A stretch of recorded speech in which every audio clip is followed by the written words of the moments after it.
Efectivamente es así. Lastimosamente la situación laboral de esta persona era totalmente informal. No existe registro ni en el ministerio ni en el IPS de que esta persona estaba trabajando para dicha empresa. Los últimos registros que tenemos de él, y según el informe preliminar de la fiscalización que ya se realizó, es de que esta persona ingresó a trabajar a finales del mes de febrero. Es más, sigue figurando en IPS hasta el mes de febrero, hasta ahora, con patronal distinta, ¿verdad? Con el patronal de la anterior empresa, que nunca le dio de baja. También dentro del sistema de registro del Ministerio de Trabajo figura a nombre de otra empresa. Según la visita que realizamos nosotros con los fiscalizadores, tenemos información de parte de la gerente de que estaba en proceso de inscripción, cosa que es totalmente irregular porque no puede pasar un solo día de que una persona esté trabajando y estar sin IPS. Eh, Fue contratado en el mes, como decía, a finales del mes de febrero para cumplir funciones de limpieza, de estacionamiento y sereno del lugar. Aclarar un poco también que la figura de guardia de seguridad como tal no aplica en el caso del señor, sí como sereno, ahora que es una figura que también está prevista en la ley 5424. Y escuchaba un poco lo que decía eh, dolosamente la esposa de la persona fallecida respecto al chaleco, ¿verdad? Las cuestiones de seguridad y lo que hace el control, cumplimiento, fiscalización y capacitación para reaccionar en este tipo de circunstancias pasa directamente por la Policía Nacional, ¿verdad? Efectivamente, nosotros como Ministerio de Trabajo debemos controlar las condiciones laborales de todos los trabajadores, pero como decía, se nos hace un poco difícil cuando la persona está en la informalidad. No podemos nosotros saber que una persona le contrató de manera particular a una persona para realizar este tipo de labor, más aún cuando no se informa al órgano rector y contralor, que es la Policía Nacional, determinar en qué condiciones está trabajando. Efectivamente, después de la fiscalización nosotros determinamos varias infracciones laborales.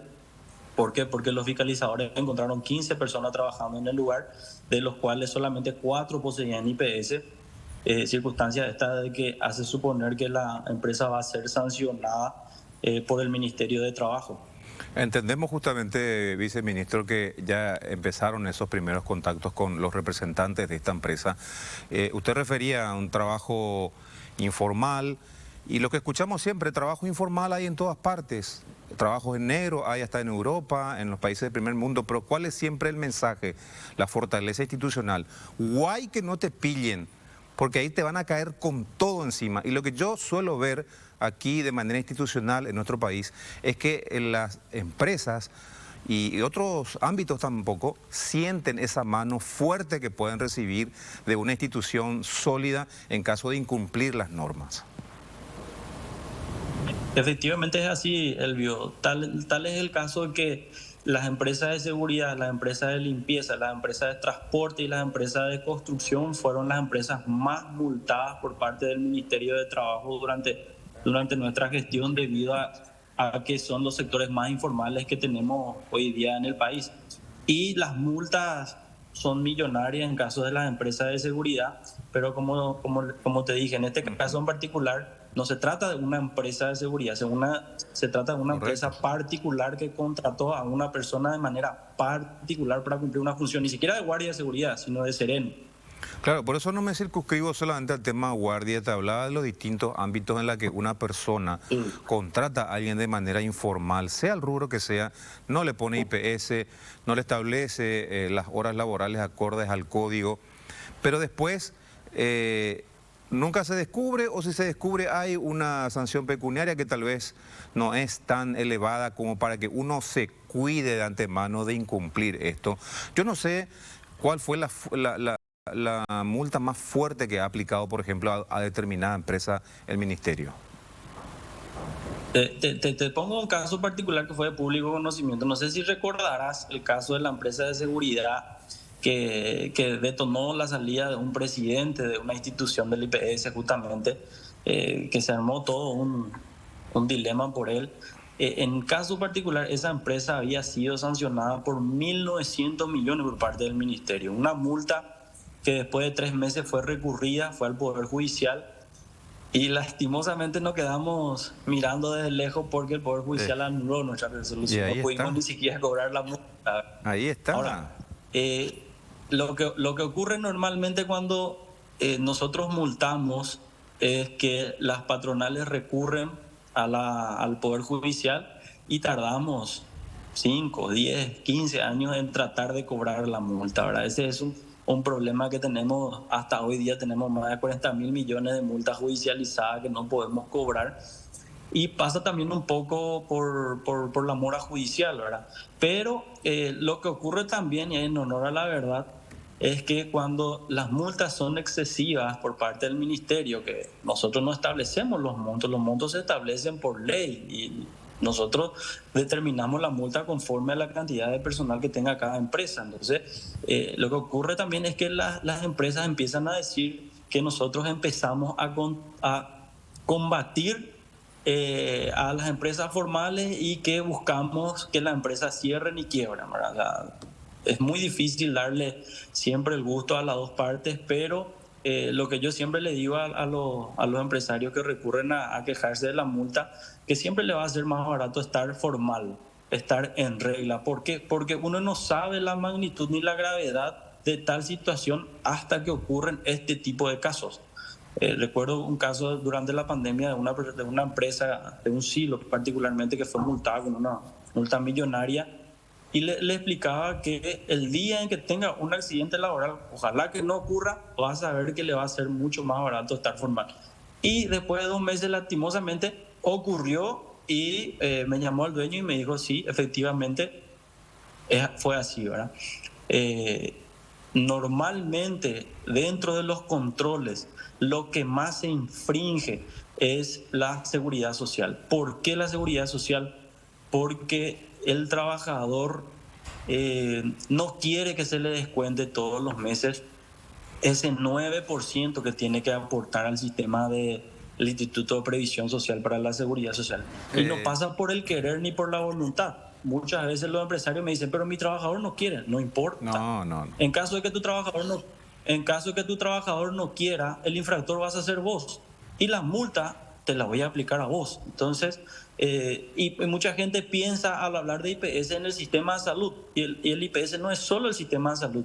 Pasa mucho también por lo que es la jubilación, que es un sistema que hoy en día el país está en deuda, porque 2 de cada 10 personas nada más se jubilan del sector privado en Paraguay, ¿verdad? Y es algo que se tiene que afrontar como gobierno. Sí. ¿Qué te han respondido si es que ya se ha hecho la consulta específica a esta empresa, entre otras que ya pudieron seguramente averiguar, de eso que relataba la viuda, de estar allí a la intemperie, de las horas largas que estaba él soportando en un turno, de ese balde que él tenía que usar como baño, no le ponían, no lo dejaban entrar al local? Uno dice, tiene que estar dentro, tiene que estar fuera. Ahora me dice usted que la figura era la del sereno y realmente estaba en el sereno todas las noches.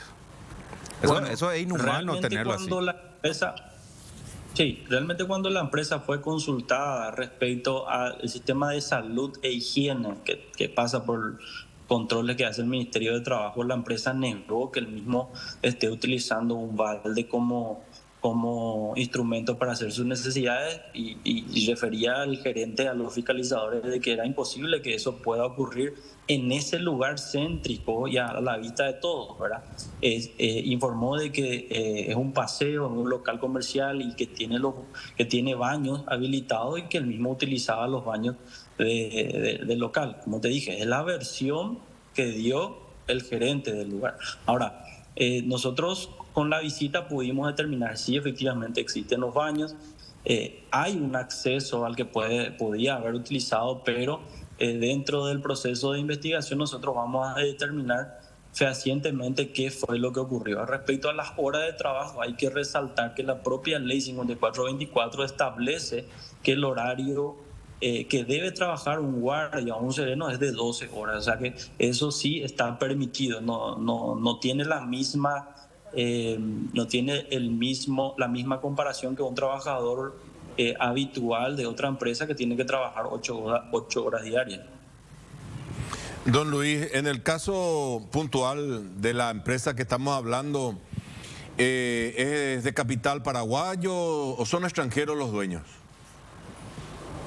Bueno, la empresa Tecno Store SRL es una marca que según informó también los fiscalizadores, está en proceso de fusión o adquisición por parte de una empresa de nombre Mersin SA, que tiene un capital de una sociedad anónima que son dueños paraguayos. Es la información que tenemos y la documentación la tiene que presentar el día de mañana a las 9 de la mañana respecto a los representantes. Pero sea quienes sean los representantes de la empresa, la sanción va en contra de la empresa por el incumplimiento de las normas laborales. O sea, técnicamente ahora mismo el Ministerio de Justicia no tiene la documentación de quién es el representante legal de esta empresa.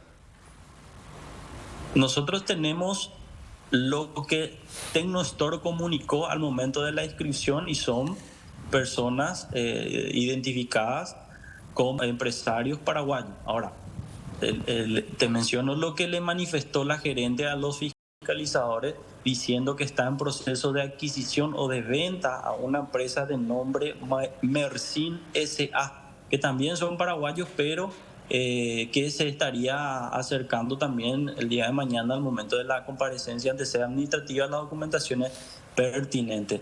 Esa situación también es una irregularidad que en caso de detectarse o no presentarse las documentaciones dentro del sumario también es sancionada por el Ministerio. Don Luis, el caso de Oscar Rigoberto Baranda es uno, ¿verdad? ¿Cuántos Rigoberto Baranda pueden estar solamente en la capital o central, creen, desde el Ministerio de Justicia? Sí, en esa situación irregular, donde hasta el título de la labor que hace no tiene definido prácticamente los límites y es hasta difuso. ¿Cuántos más puede haber, creen ustedes? Bueno, realmente es muy difícil determinar una cantidad cierta porque, te pongo un ejemplo, yo puedo estar contratando de manera particular a una persona que cumpla las funciones de sereno y no necesito comunicar, o sea, no es que no necesite, sino que no estoy comunicando al Ministerio del Trabajo, no estoy poniéndole el IPS, puesto que es una vivienda particular. No veo la necesidad, pero vuelvo a repetir, la gente no entiende la magnitud de los registros de la seguridad social hasta que ocurren este tipo de hechos. Realmente hoy día tenemos más de 75.000 empresas, solamente empresas, que están trabajando de manera formal, y le llamamos formal entre comillas y paréntesis, puesto que son empresas que están inscritas, que están pagando el IPS por sus personales. Pero, ¿qué pasa normalmente cuando le visita el ministerio? Comunican que tienen 10 personas trabajando, no declaran el toda la ministerio le nómina. visita y no, exactamente, nos damos cuenta que en vez de 10 tienen 20, entonces tienen 50% en negro y 50% trabajando de manera formal. O sea, no es tampoco una empresa 100% formal. Por eso es muy difícil de determinar la cantidad de gente que está en negro. Leía yo el día de ayer que el INE establecía que la tasa de informalidad rondaba alrededor de los 62,9% en el país. Eso, ahí ya tenés una idea exactamente de que de 100 personas, 38 personas nada más son formales y el resto están trabajando en negro. Ahí tenemos más o menos una idea de lo que es la magnitud de la cantidad de personas Don que Luis, están trabajando. ¿y qué creen ustedes que deberíamos hacer de las instituciones, sea el Ministerio de Justicia, sea Migraciones, de quien sea, para tratar de formalizar un poquito más? No sé, capaz usted me va a decir que no tenemos, no sé, recursos humanos, presupuestarios para hacer una suerte de batida, una visita, ¿verdad? Por lo menos por muestreo que puedan hacer en algunos lugares como emprendimientos comerciales donde vemos que hay personas trabajando en horario nocturno y charlar por lo menos con ellos, ver su situación laboral, familiar, ¿Qué es lo que nos falta para tratar de formalizar un poco más, cree usted, don Luis?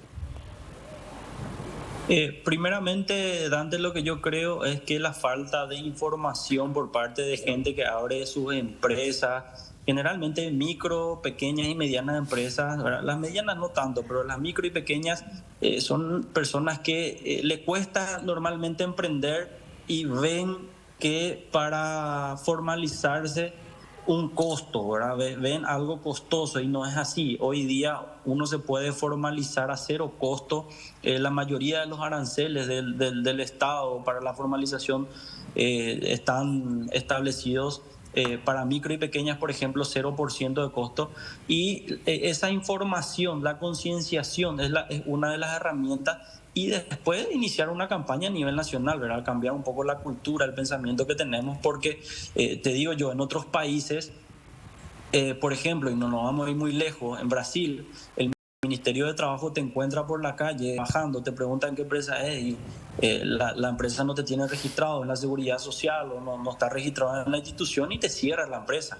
Lastimosamente nuestra legislación no prevé eso. La mano dura también a veces es necesaria para poder hacerle entender, si no a la buena, por lo menos a las malas, a las empresas que sean formales. Luis, ¿la figura del sereno implica que tengan arma de fuego? Está contemplado dentro de la ley 5424 la potestad de utilizar armas de fuego siempre y cuando la Policía Nacional lo habilite.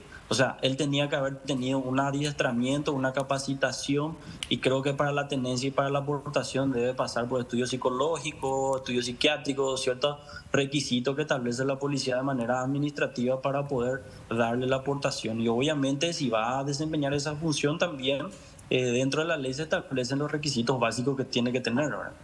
O sea que sí puede portar. Ok. Bueno, viceministro, te agradecemos el tiempo. Muy amable. Dale, cuando quieran. Está viceministro del Trabajo, Luis Orué, acerca de el caso puntual en principio de Óscar Baranda y por extensión las demás profesiones, las demás ocupaciones que ya escuchamos. En muchos rubros hay estos problemas de cumplimiento del Código Laboral que tiene en precarias condiciones de trabajo a miles de empleados, de colaboradores en muchas empresas.